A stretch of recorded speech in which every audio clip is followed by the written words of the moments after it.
Okay, welcome. My name's Jill Davey. Welcome to True North Insight. And this is our drop-in meditation. Yeah, I think that's all I need to say there. And tonight the topic is discernment. And that came up because I've been having a few conversations with people around, particularly around meditation practice and discerning what's needed. Sometimes we can get stuck in a little bit of a thing like, this is what meditation is. This is how I should practice, you know, and that may be true. And especially in the beginning of a practice, that can be helpful, just to have one way and develop some stability, cultivate some mindfulness. I remember asking one of my mentor teachers, Norman Feldman, at one point, was in one of the beginning retreats, and the beginning of my attending retreats, and it was probably a day of painful mind states, and I remember there was a little Q&A after the Dharma talk, and I asked something like, is your practice the same as ours, or what you're guiding us to do? Like your practice now, after whatever 40 years of or more of teaching and practicing at that time. And really I wanted to hear that it was something else.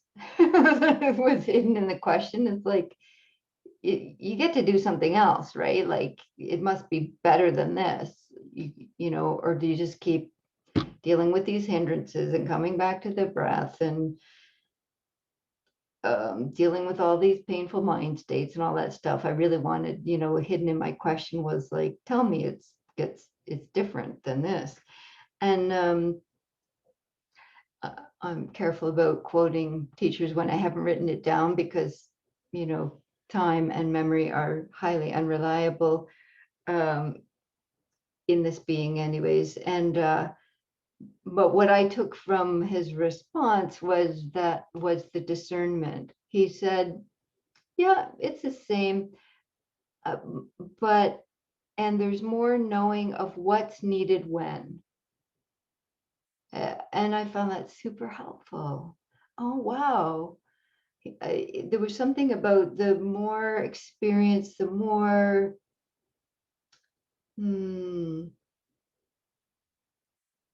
experience we have with practice, the more discernment there is of knowing what's needed here. Not so that it wasn't kind of just lock it down. This is the practice, anapanasati or satipatthana, or like these forms that we can into, or just mindfulness of breath. And if you, I wish I knew the number of how many practices are in the teachings, in the suttas, in the writings from the Buddhist teachings, but I can't even imagine a number.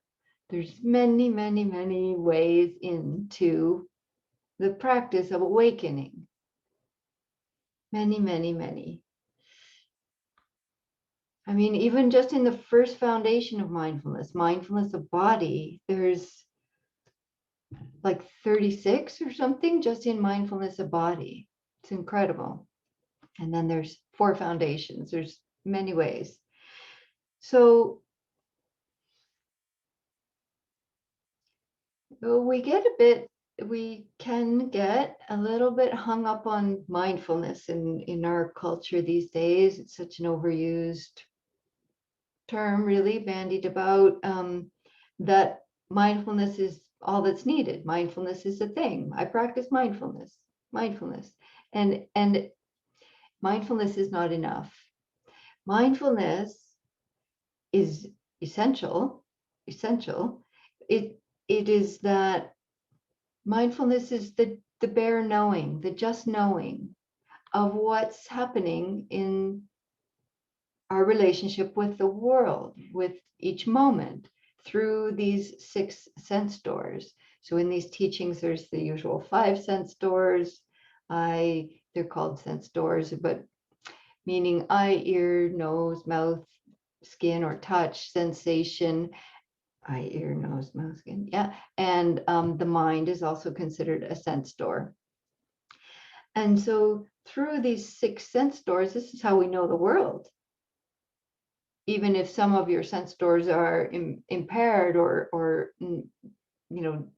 born blind or something, you still have some senses where you're contacting and knowing the world. And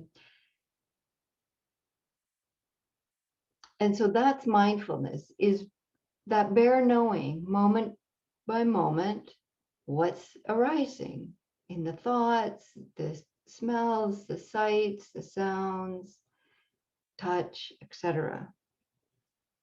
And mindfulness alone is not enough. So it's what we do with it that really matters. What is the response? How skillful are we being with what's arising? This is really the practice.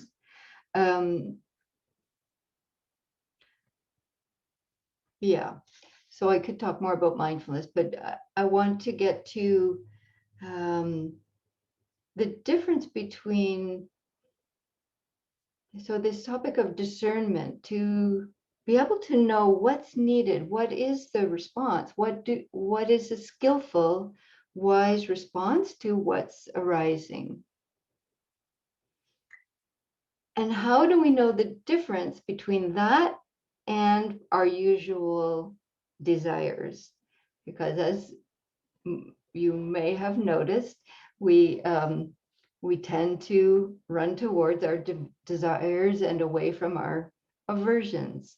We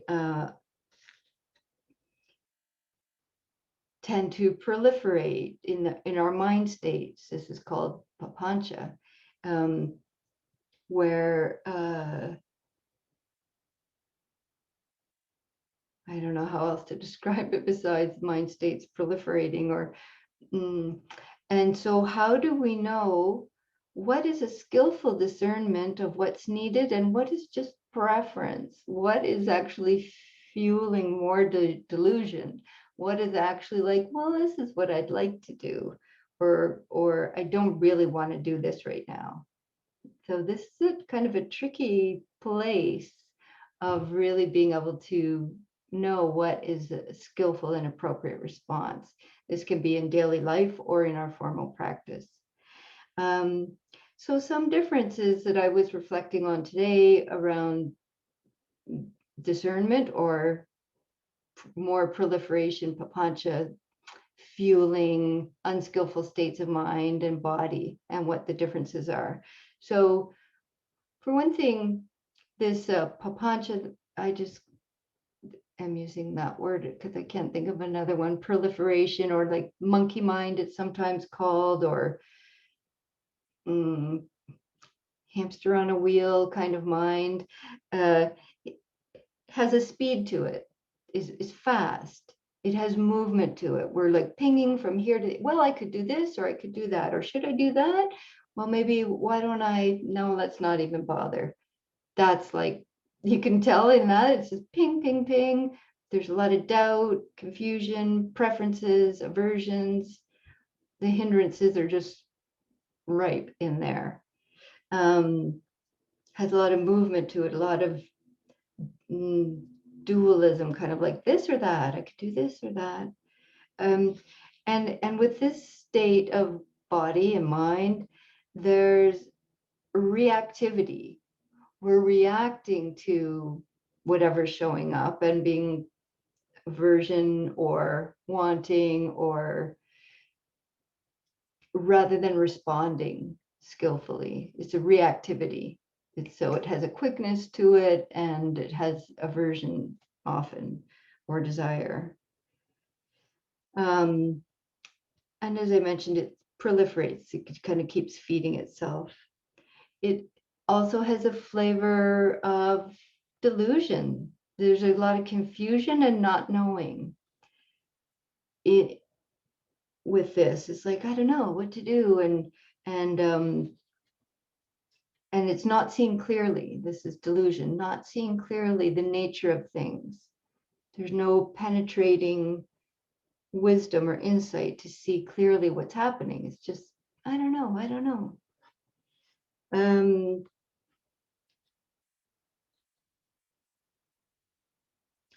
And this state, papancha, is also fuels more distraction.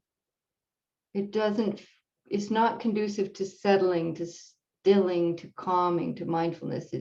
It's conducive to more distraction. Therefore, it's destabilizing. We feel more unstable. It's just kind of like a self-perpetuating, and that's like what papancha is like, proliferation. It's self-perpetuating. It just fuels itself and feeds on itself and gets worse. And this is often when we stop practicing because it's like, oh, I don't know what to do, and it's not working, and it's not getting better. And all of that is fueled by and describes and creates, or is underpinned by a desire to avoid challenging states. Avoid challenging states of heart and mind and body. And this creates this like, oh, should I do this or that? Or, well, I don't know. And all of that questioning. It's like, this is too much. Let me do something else. Let me think of something else, find something else. Okay, so then all of that is different from discernment, panya, wisdom. It's an element of wisdom. And discernment has the qualities of stability, stabilizing. There's a spaciousness to discernment. It's like we tend to contract around these other states that are trying to avoid something. It's like we get tight around it, and the mind really grinds on it. Whereas discernment, there's a spacious attention to see, oh, it's like this right now. The mindfulness is here. I can see what's here, what's needed. And you just float that question into the space. What's needed? Already in there, there's compassion and metta. There's kindness and compassion in that spacious floating of the question. What's needed? It's like, hey, sweetheart, what do you need? It's not an avoidance. It's not a like aversion. It's actually, what will help me be with this challenging state? Not how can I get rid of this challenging state? The discernment is, what will help me be with this challenging state in a skillful way? That's the question. So in that, there's right effort. Like there's lots to say about right effort. I won't go into too much on that. If you're interested, there's a whole series of them on our YouTube channel. But the right effort to see what's showing up and what's needed. If it's an unskillful state, what response is needed? If it's skillful, how do I not cling to that, but foster its growing? All right, I shouldn't talk so much here. Let me just shorten up here. And so as I was saying, the first descriptions were reactionary, and this gives us a space to respond. There's a spaciousness, a calm, stability of awareness that allows a response to show up. And there's the curiosity of investigation. So with papancha, there's delusion, not seeing clearly. And with discernment, there is seeing clearly, this is dukkha, this is unsatisfactory, this is painful.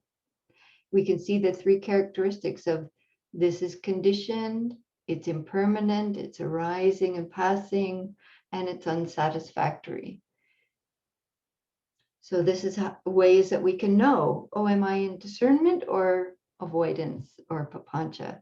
Am I seeing it clearly, seeing all the characteristics of it?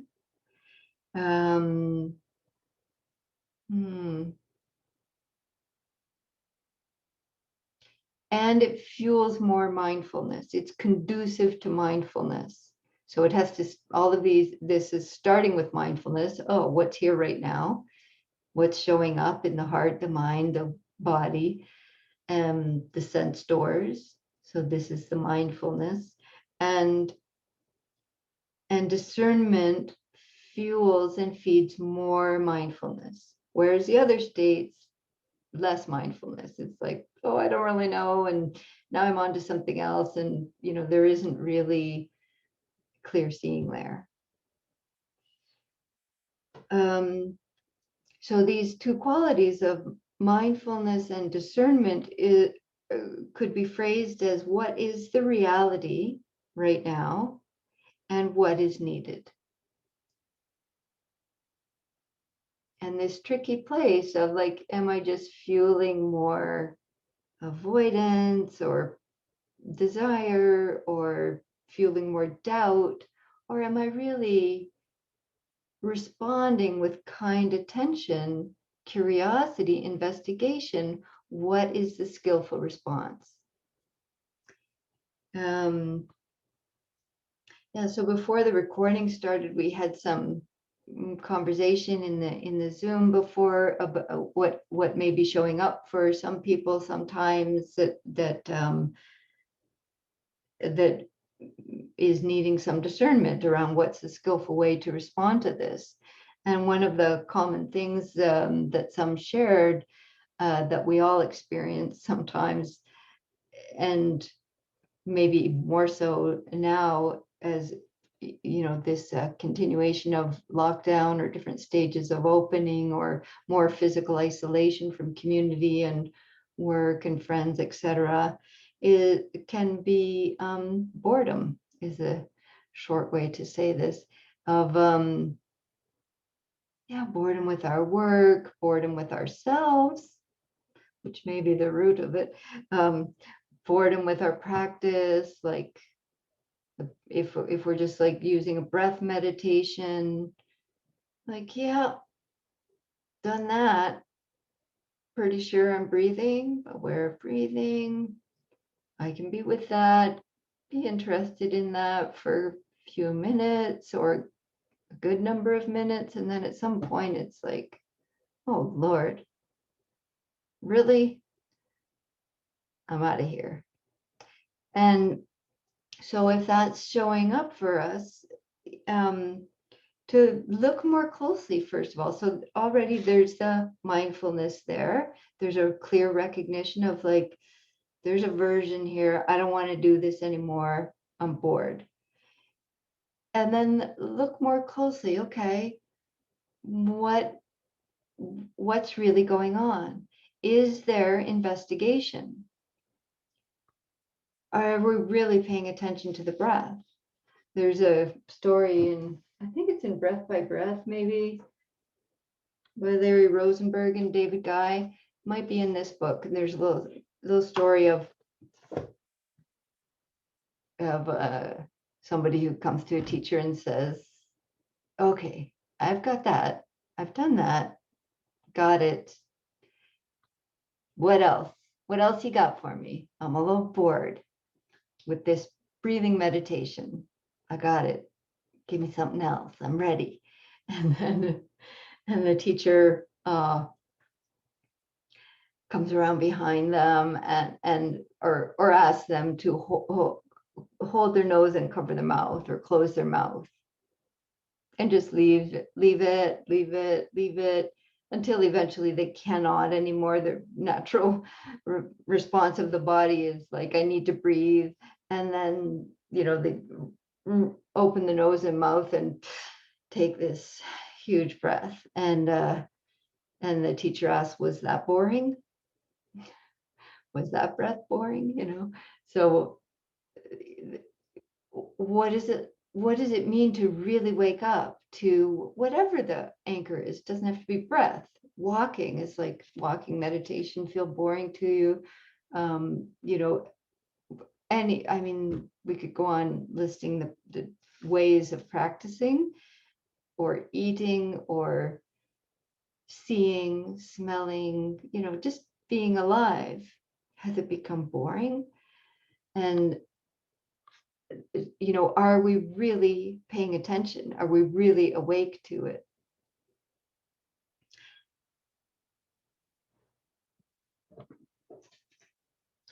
And to see if that is being, so one of the other things that was shared around boredom was also a lack of energy, which can create boredom. So there just isn't enough physical and mental energy to pay attention, to have that investigation quality that's so important in the 7 factors of awakening. That, if there just isn't enough energy to really be able to pay attention to something that's pretty subtle, like the breath, it can get quite very subtle.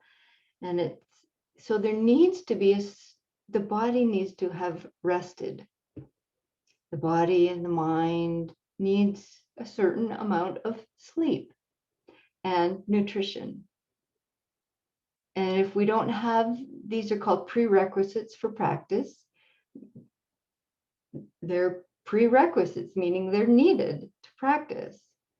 So you have to take care of those things first. And then sometimes we take care of those things. We have the prerequisites, we have medicine and shelter and rest and nutrition. And there's still just like not enough energy, which could be from illness, could be from aging, could be from other stressors in life that just are sapping our energy, physically or mental energy. And so this is now when discernment is really coming into play. Oh, what's needed then? I've taken care of the prerequisites. I've tried to apply some more investigation with the breath, and there's still a lot of just aversion to it, or inability to balance that energy. Okay. Is there some clinging to mindfulness of breath as being the practice that needs to be done? Maybe walking meditation is needed, standing meditation, hearing meditation. We can go on and on. Death contemplation, that'll wake you up. That's another story that maybe also in that same book, maybe not, but there's something about walking through a crowded marketplace, and this person has a bowl of hot oil or something on their head, and they have to not spill a drop of it, and not be distracted by all the goings on and people jostling around, and then there's this beautiful dancer in the marketplace, and there's all these things happening, and they're supposed to walk through without, so there's this extreme mindfulness and wakefulness and alertness.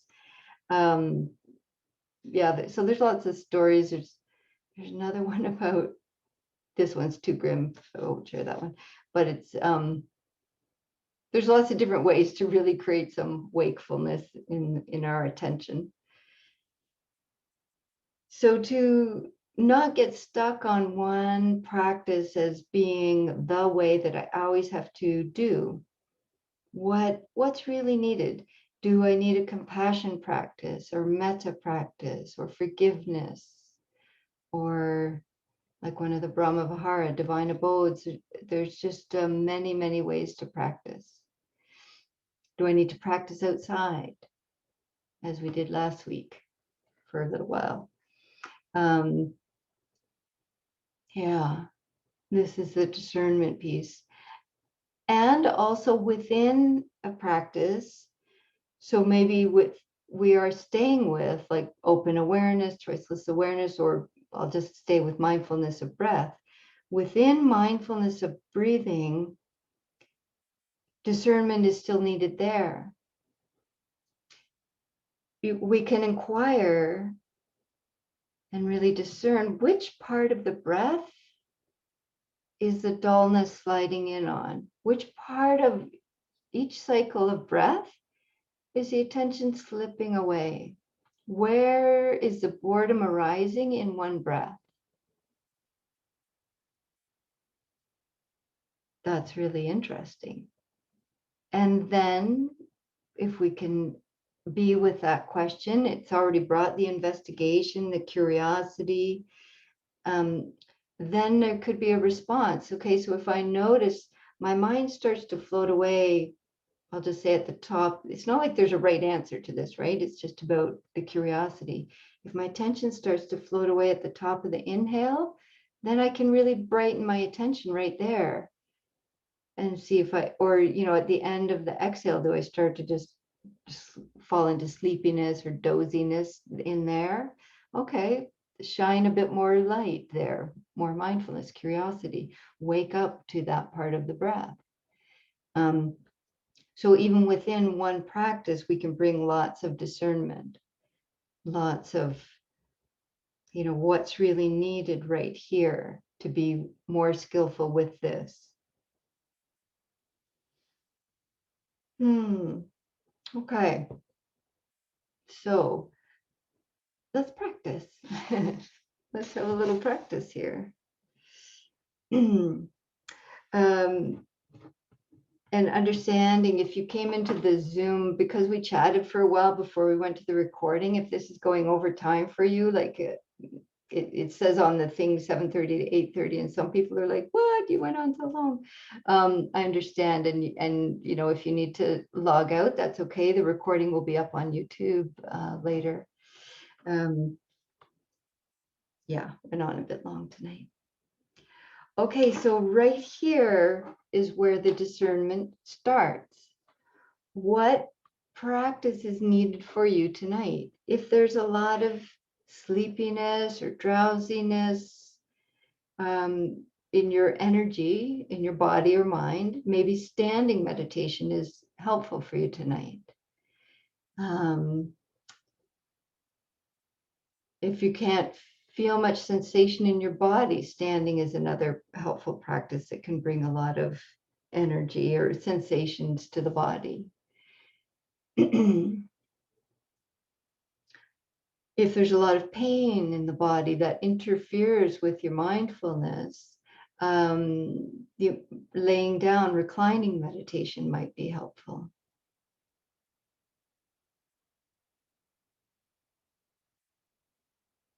And we also have walking meditation. You may be able to walk back and forth within this space and still be able to hear the recording if you're choosing to do that.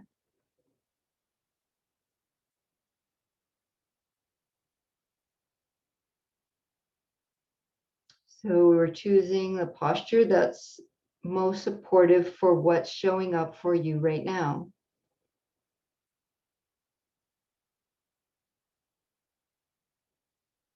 Checking in with your energy, your mind states, the state of your heart. If there's a lot of grief or worry, we were also sharing some of this in the recording before, about states of community and world and family. Perhaps you will discern that compassion practice or metta, loving kindness practice or forgiveness practice is what's needed for you tonight.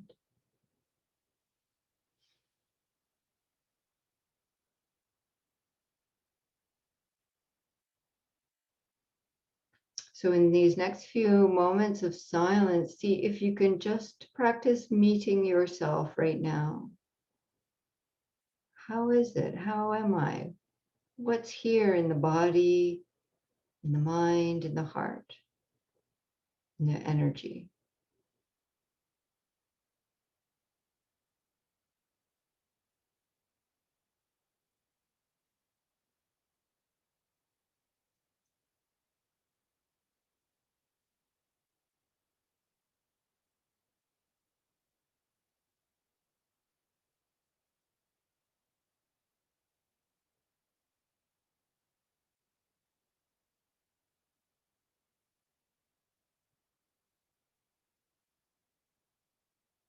So you're just asking, what is the reality right now?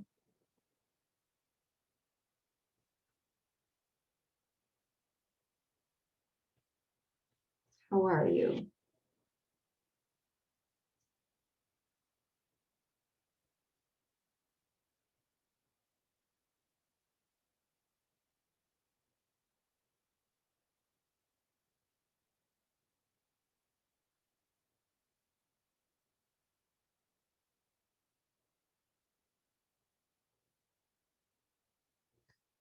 And with this mindfulness,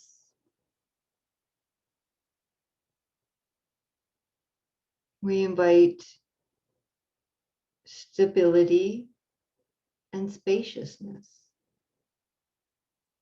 Just a spacious attention with, oh, it's like this right now. The heart is feeling these states, the mind, the body. Maybe other sense doors are standing out for you. There may be sounds in your environment that are unpleasant or aversive. There's been a lot of chainsaws next door for a couple of days here that create a lot of mind states for me.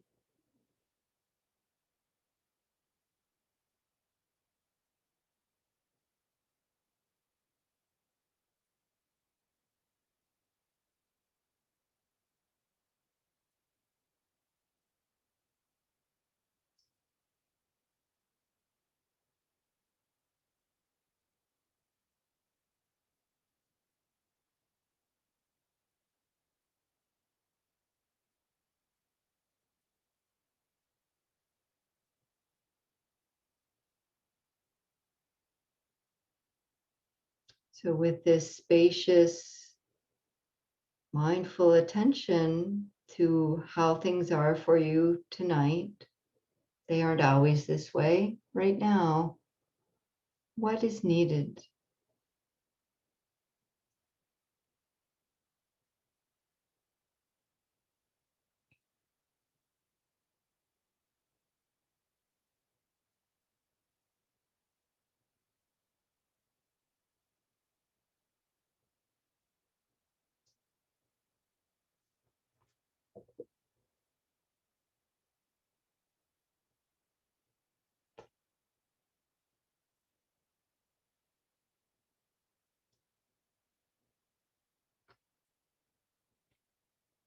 So, in these next few minutes of silence, you could just keep lightly floating that question without even trying to figure it out. Maybe something does mm, clearly show as a wise response, but maybe just floating the question is enough to keep you present and awake and discerning kind attention. What's needed? Not in a ping pong way, not in a confusion way, uh, but conducive to more mindfulness. It brings more ease, more stability, more relaxing when we're discerning.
Larry Rosenberg shares that a new meditator kept coming to interviews with a chronic lament. He said, "The breath is so boring." Finally, I asked him if he'd ever heard of Brooklyn yoga. He said no. I told him to close his mouth tight and close off both nostrils with his fingers. We sat that way for some time until finally he let go of his nose and gasped for air. "Was that breath boring?" I said.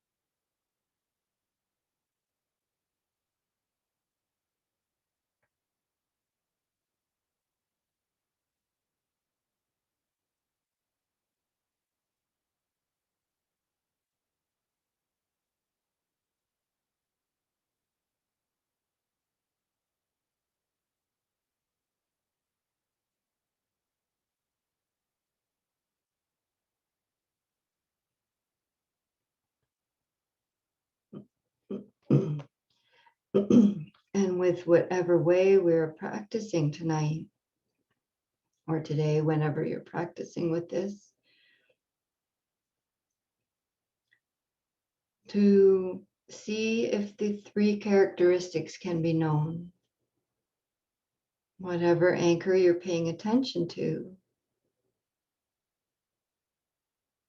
see it's the impermanence of the mind states, body sensations, all the sense doors coming and going.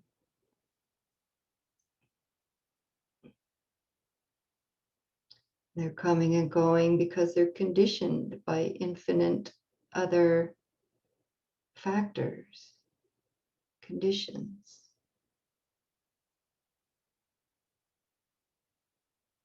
And this makes it unreliable, not a place where we can find safety and security and stability. The stability is in the knowing, panya, wisdom.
And if there's challenging states of mind or body or heart arising,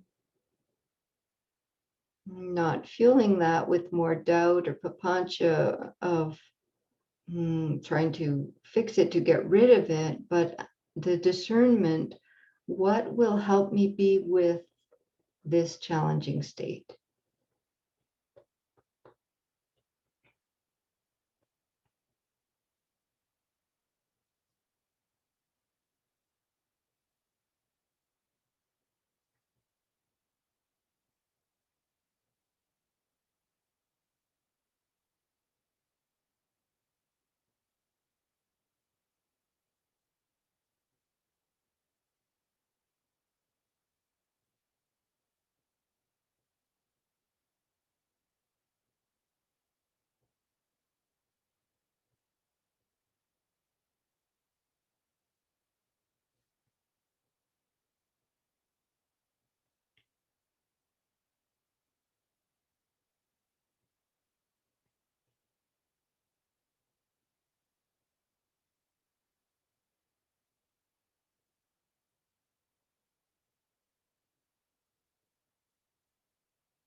What will help me be with this?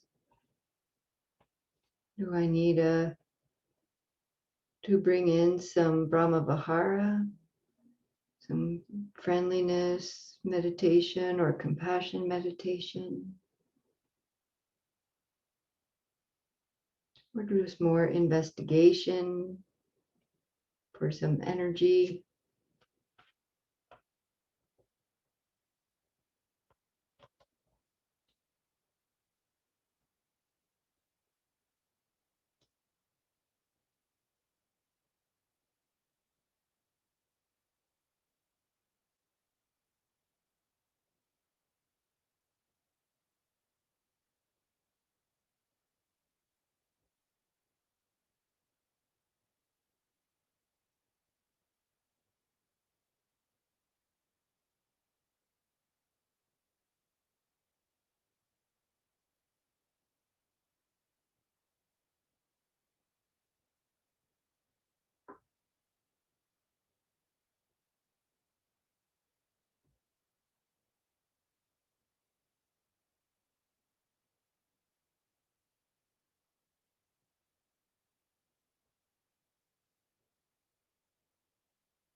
And in a moment, I'll ring the bell.